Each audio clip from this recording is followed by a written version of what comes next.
Hey bestie, how are you? I missed you so much. It is currently November. It's actually almost American Thanksgiving when I'm filming this. But today we're diving into a little slice of my Europe trip from this summer. As you know, I went to Germany, France, Austria, and England, and I had such an incredible trip. And one of my absolute favorite parts of this trip was going to the Henle Verlag headquarters in Munich, which is in Germany, if you don't know. I have been working with Henle internationally from North America to Germany for about 2 years. So it was so exciting to get to go to the headquarters and meet everybody that I've been working with for so long. While I was there, they showed me around the headquarters. They showed me their library. They showed me their gallery wall of Henle Verlag artists. And I saw some of my favorite flutists on that wall. I had no idea how much research and work and history goes into creating text editions that are super high quality, well-researched and well-created and trustworthy. So I'm so grateful that they walked me through the process and I vlogged the whole thing. So you get to come with me too. The Henle editions are my absolute favorite editions to work from. I love playing from their sheet music. They look like this, so I know that you recognize this iconic blue cover, either from your own music studying or from my content. So come along with me to tour the Henle headquarters in Munich and learn about all that goes into creating a Henle text edition. Let's do it.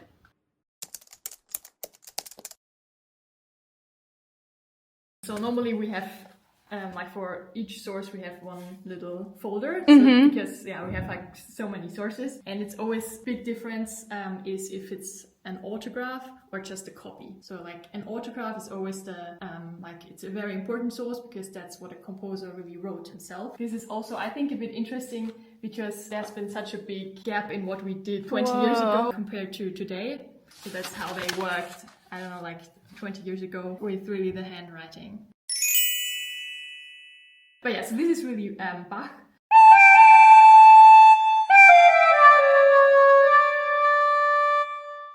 This is a copy of the same piece by a different person. And with Bach, it's like some of the other flute sonatas, we have pieces where we only have copies. And then it's really important for us to find out which of the copies are related to each other. It's the question, like if we have another copy, was this a copy of the copy? Yeah. Or was this another copy of the autograph? And how do you figure that out? We really like compare note by note. And then we also have to find out information about the source itself. It sounds like it's a lot of work. Yeah. So to become a research assistant, do you study history at school or? So I studied musicology. So I did my bachelor and my master in musicology, but all the editors, they also have a PhD in musicology. Very cool. Yeah, I would say it's a very specialized field. Well, yeah. I found out recently that they really try to make the color fit somehow to the music. Oh, that's very cool. So facsimile means, like, I think when we have a look inside, it looks very different to a normal Henle edition.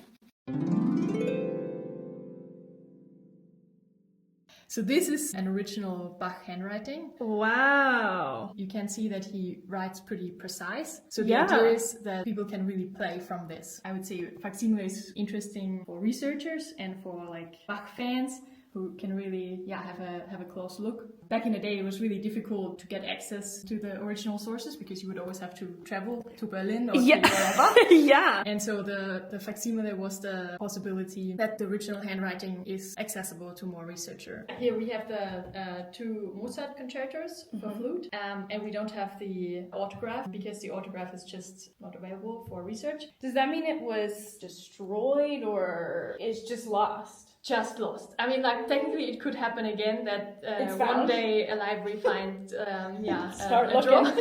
Yeah. This is the one for D major, yes. And so this one, we only have a copy. I just thought, like, I would also show this to you. Like, we often see this, but I guess you don't see this very often. Look like at handwriting. the handwriting. Yes, it's exactly. So like, that's cool.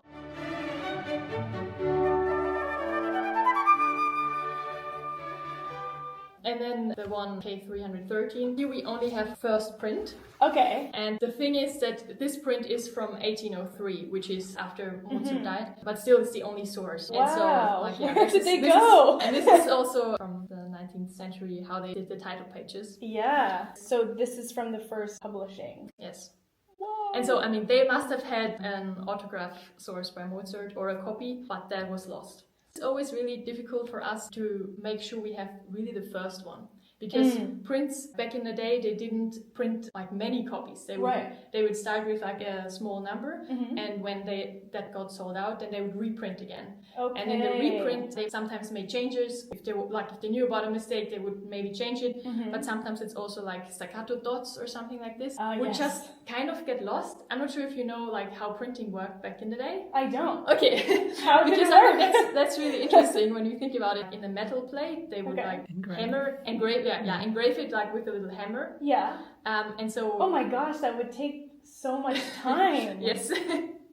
Wow. And then they would put it on paper and like they waltz it. Right. And the longer the more often they do it, the plate would just not be as stable anymore. And so things like little staccato dots. It would get like worn down. Yes. Do you have the score as well? Printing full scores, it was not so common. Okay. Because printing a full score is really, like, as you said, like engraving is like takes time and it's complicated. You have to be really, What did the conductor use? A copy. Okay. Yeah. Okay. A publishing house would simultaneously print the individual pieces and copy the full scores. Okay. Okay, that makes sense.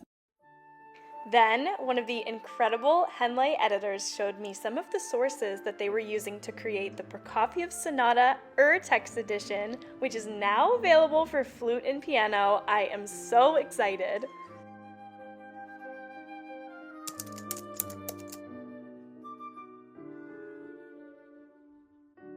Then we took a little trip to the on-site Henle Museum. I had so much fun learning all about the history of the company.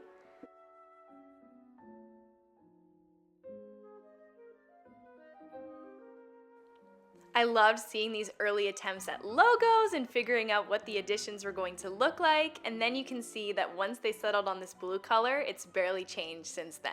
They figured out what worked and they stuck with it.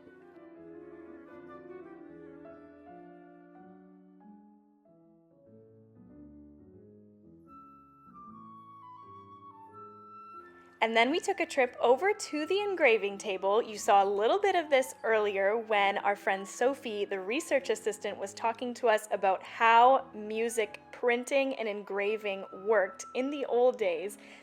This is an insane process, and it was so incredible to learn about it.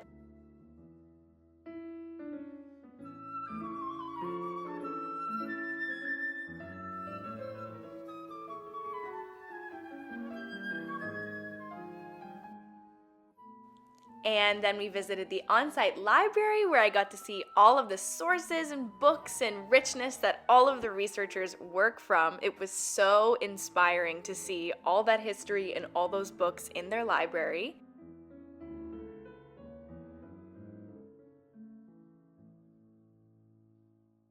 And lastly, we visited the gallery wall where I got to see so many Henle artists. These are beautiful photos, and so many of my favorite flutists were on this wall. Overall, this was an incredible experience. Thank you so much to Henle for having me, and I hope to be back and see you again soon.